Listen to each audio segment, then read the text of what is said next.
Okay, and that's in well-meaning progressives that are constantly looking for models or ideas, they're racist. That's cloaked words. We're looking for ideas.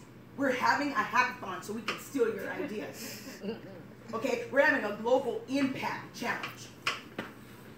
And believe me, I won all of those. So you're talking to somebody who's won against every, and I work with Chinese entrepreneurs because why?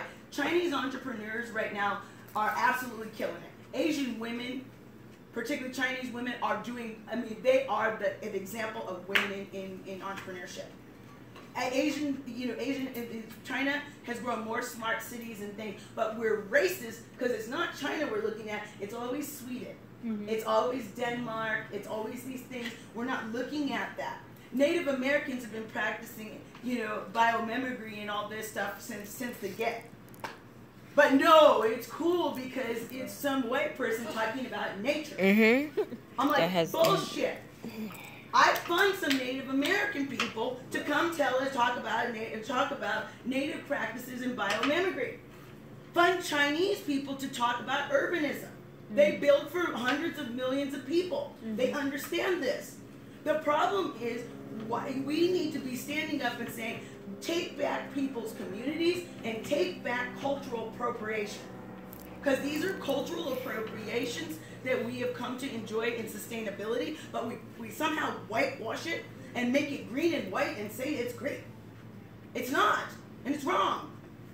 And the minute when, I'm very proud, I was so glad to be put with a former Angelino, and I told her how I found my voice. Maxine Waters right now is just, she's given me something as an Angelino, which is giving my voice back.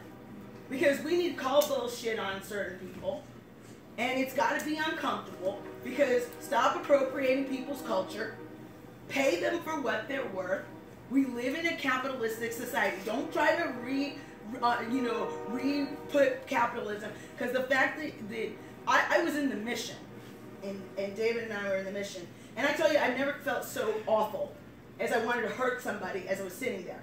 We're sitting on 26th and Bryant in a room talking about gentrification with 90% white people, mm-hmm. talking about being gentrified. Mm-hmm.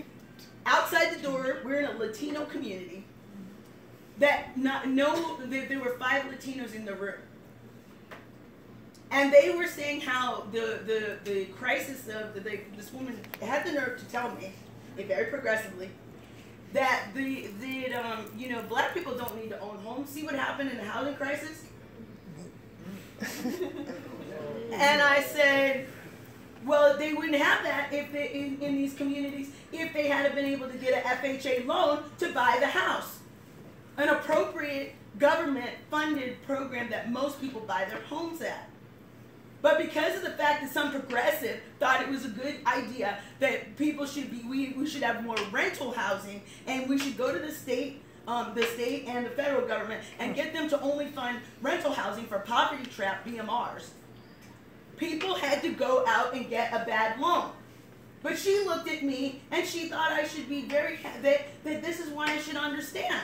I was mad as hell. I come from Los Angeles from a family that came from the South and helped other people buy a home, and still those homes are in our family. Right. And we've not had a problem. So these are the relearning. Decolonizing starts with these notions that we have become very liberal and progressive, and we think we're doing the right thing. We're not, and we really need to unwork that shit. And I'm here to say, anybody in this room that wants to, unfuck the system, sorry, but this is true. If we want to work, we got to start at home. Not with Donald Trump, not with the GOP, because I grew up, I would not be sitting here if I was born, if I lived in Oakland, if I lived in San Francisco, I would not be sitting here. I would have none of the badges, and I definitely wouldn't have gone to Cal. I grew up in a community that was 90% white. Mm-hmm. They had, now their reasoning was not good. So Carla, I'm gonna have to wind this down, unfortunately. So last sentence. I'm done. Okay. I'm gonna give. He never had anything to say.